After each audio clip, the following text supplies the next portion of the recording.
Proses pembelajaran daring kelas 4 SD swasta HKBP Batu 4 wali kelas Evi Juliana Mani. 5, 4, 3, 2, 1, 0.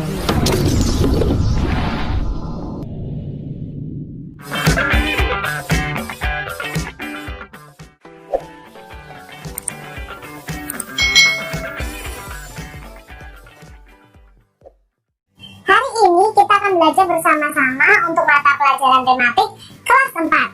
Kita belajar di tema 2, selalu berhemat energi, subtema 3, energi alternatif, pembelajaran yang pertama. Mari adik-adik kita belajar dengan penuh semangat. Bagaimana jika energi yang kita gunakan sudah habis? Adakah energi penggantinya? Adik-adik, pada pembelajaran subtema sebelumnya, kita sudah belajar bagaimana menghemat energi. Tetapi karena energi itu selalu digunakan, bisa saja energi yang kita gunakan itu habis. Lalu, adakah energi penggantinya? Mari kita pelajari bersama. Sumber energi yang berasal dari minyak bumi dan gas merupakan sumber energi yang tidak dapat diperbarui. Sumber energi ini memiliki ketersediaan yang terbatas dan suatu saat akan habis adik-adik. Manusia memerlukan sumber energi lain atau energi alternatif untuk memenuhi kebutuhannya. Sumber energi alternatif itu berasal dari sumber energi yang dapat diperbarui. Contohnya sinar matahari, angin, air, panas bumi, gelombang laut, dan bio. Mari kita pelajari sumber energi alternatif. Kamu akan membuat mainan yang dapat melayang karena adanya angin. Angin tadi termasuk salah satu sumber energi alternatif. Bacalah teks berikut yang berisi tentang cara membuat layang-layang untuk bermain. Alat dan bahan yang kita perlukan untuk membuat layang-layang adalah 1. Kertas koran bekas berbentuk persegi ukuran 30 cm kali 30 cm. Bambu ukuran lebarnya 1 cm dan panjangnya 80 cm. Lalu bambu lagi ukuran lebar atau tebalnya ya adik-adik 1 cm dan panjangnya 40 cm. Lalu kita sediakan benang wol, gunting, dan lem. Nah, benang wol ini bisa kalian minta tolong kepada orang tua untuk membelikannya. Lalu cara membuatnya seperti apa Kak Citrana? Cara membuatnya ini. Letakkan bambu secara menyilang seperti ini adik-adik ya. Lalu ikat bambu menggunakan benang wol tadi. Ikat keempat ujung bambu dengan benang. Letakkan ikatan bambu di atas koran ya, di atas koran ini lalu dijiplak adik-adik. Nah, tambahkan 2 cm untuk garis gunting. Jadi ketika kamu menjiplak ini, tambahkan 2 cm untuk garis gunting adik-adik. Jadi ini nanti gunanya untuk mengelemnya. Lalu setelah itu gunting kertas koran tepat di atas garis yang telah kalian buat. Rekatkan kertas koran sampai menutupi bambu adik-adik. Nah, setelah kalian potong lalu kalian tempel di bambunya adik-adik. Tambahkan ekor, nah ini ya, pada bagian bawah layang-layang dengan menggunakan guntingan kertas koran. Buat lubang di tengah layang-layangnya ya adik-adik ya, yaitu dekat dengan penghilangan bambu. Nah ini kita lubangi, lalu masukkan benang dan ikat ke titik persilangan. Nah ikat ujung yang lain ke ujung bawah rangka. Nah ini sudah jadi adik-adik layang-layang ini. Kalian bisa membuatnya dan minta bantuan kepada ayah atau ibu kalian untuk membantu membuat layang-layang.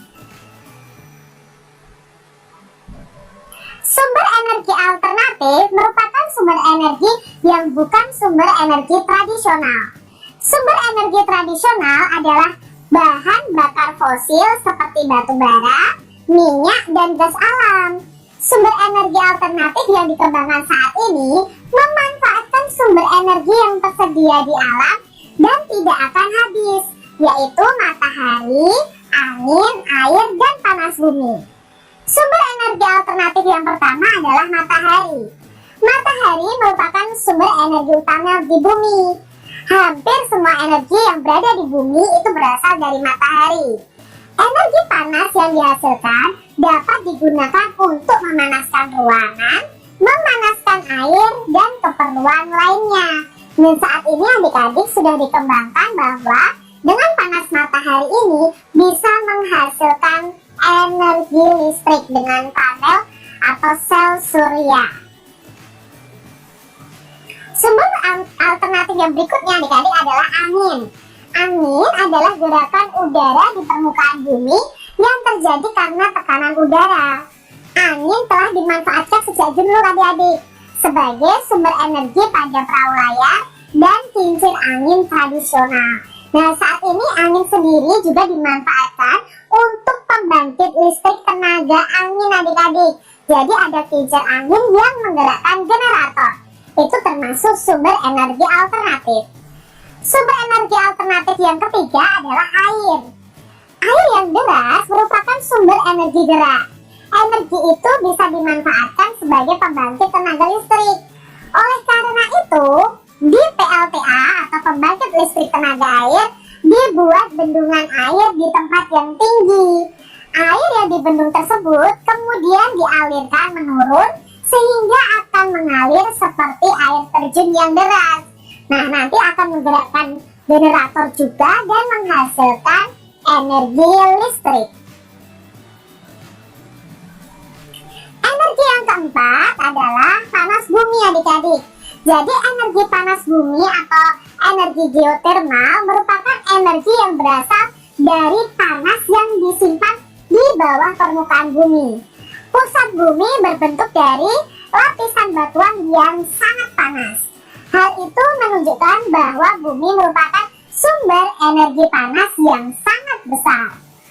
Energi alternatif yang kelima adalah gelombang air laut. Nah, gelombang air laut ini saat memecah di pantai itu menghasilkan banyak energi. Nah, energi gelombang air laut ini bisa diubah menjadi energi listrik. Sumber energi alternatif yang terakhir adalah bahan bakar bio. Nah, bahan bakar bio merupakan bahan bakar yang berasal dari makhluk hidup, baik hewan maupun tumbuhan. Bahan bakar bio yang berasal dari tumbuhan diantaranya adalah tumbuhan berbiji yang mengandung minyak, seperti bunga matahari, jarak, kelapa sawit, kacang tanah, dan kedelai. Jadi ini menjadi bahan bakar bio adik-adik. Bahan bakar tersebut dikenal dengan biodiesel karena berasal dari tumbuhan yang berbiji. Nah, biodiesel dapat digunakan untuk menggantikan solar. Solar itu kan salah satu bahan bakar kendaraan adik-adik. Nah, ternyata itu bisa digantikan dengan minyak dari tumbuhan berbiji. Lalu singkong, ubi, jagung, dan sagu dapat diubah menjadi bioetanol. Nah, bioetanol itu dapat menggantikan bensin ataupun premium adik-adik. Jadi singkong, ubi, jagung, dan sagu itu bisa diolah menjadi minyak bioetanol. Itu untuk menggantikan bensin. Bahan bakar bio juga dapat berasal dari kotoran hewan. Bahan bakar tersebut dikenal sebagai biogas. Jadi kotoran hewan yang dimasukkan ke dalam ruangan bawah tanah atau ke dalam lubang. Selain itu, bahan bakar ini dapat juga dimanfaatkan untuk bahan bakar kendaraan bermotor. Nah, itu tadi salah satu sumber energi alternatif bahan bakar bio. Buatlah peta pikiran tentang energi alternatif dan ceritakan hasilnya kepada teman kalian. Nah, kalian bisa membuat peta pikiran tentang energi alternatif tadi adik-adik. Kak Citra punya contoh di sini peta pemikiran tentang sumber energi alternatif. Yang pertama tadi matahari. Nah, Kak Citra bisa tuliskan di sini. Matahari merupakan sumber energi utama di bumi. Energi panas yang dihasilkan digunakan untuk apa? memanaskan ruangan, memanaskan air, dan keperluan lainnya. Lalu sumber energi alternatif yang kedua adalah angin. Kalian bisa isikan apa yang dimanfaatkan dari angin. Lalu gelombang air laut, bahan bakar bio, energi panas bumi, dan energi air untuk membangkit listrik tenaga air. Nah, ini adalah contoh peta pikiran dari sumber energi alternatif.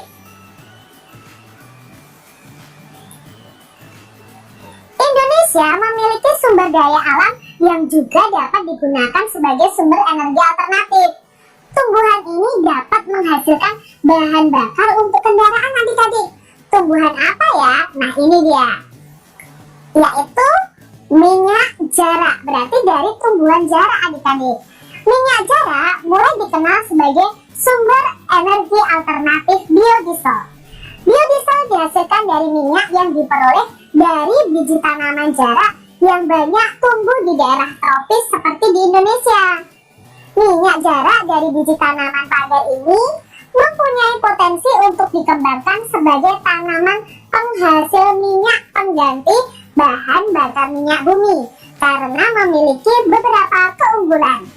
Salah satu keunggulan dari minyak jarak adalah tanaman ini mudah dibudidayakan sehingga dapat menjamin ketersediaan bahan mentahnya. Proses pengolahannya pun cukup sederhana sehingga mudah dilakukan oleh masyarakat umum, tapi memerlukan teknologi yang tinggi adik-adik sehingga biaya investasinya terbilang murah. Minyak jarak juga dimanfaatkan untuk minyak rambut dan minyak pijat. Kemasan minyak jarak dibuat lebih praktis sehingga memudahkan penggunanya. Minyak jarak dapat ditemui di pasar-pasar modern atau di warung. Pemanfaatan minyak jarak ini telah memberikan kesempatan yang baik dalam bidang pekerjaan. Saat penanaman pohon jarak sampai panen, itu dibutuhkan tenaga adik-adik. Begitu pula saat tanaman diolah menjadi minyak, tentunya membutuhkan para ahli untuk membuatnya. Belum lagi untuk kemasannya yang menarik, pasti diperlukan juga tangan-tangan yang terampil untuk mengemasnya. Jadi pemanfaatan minyak jarak yang banyak selain berdampak positif, tentunya juga memberikan dampak yang kurang menguntungkan bagi masyarakat adik-adik. Nah, ternyata manfaat minyak jarak itu banyak dampak positifnya, tapi juga ada mungkin dampak negatifnya bagi masyarakat ya. Masyarakat mungkin akan apa? Membabat habis ya tumbuhan-tumbuhan jarak, lalu mengolahnya sesuka hatinya, bisa jadi seperti itu kekurangannya. Tapi di sini ternyata minyak jarak ini banyak sekali manfaatnya.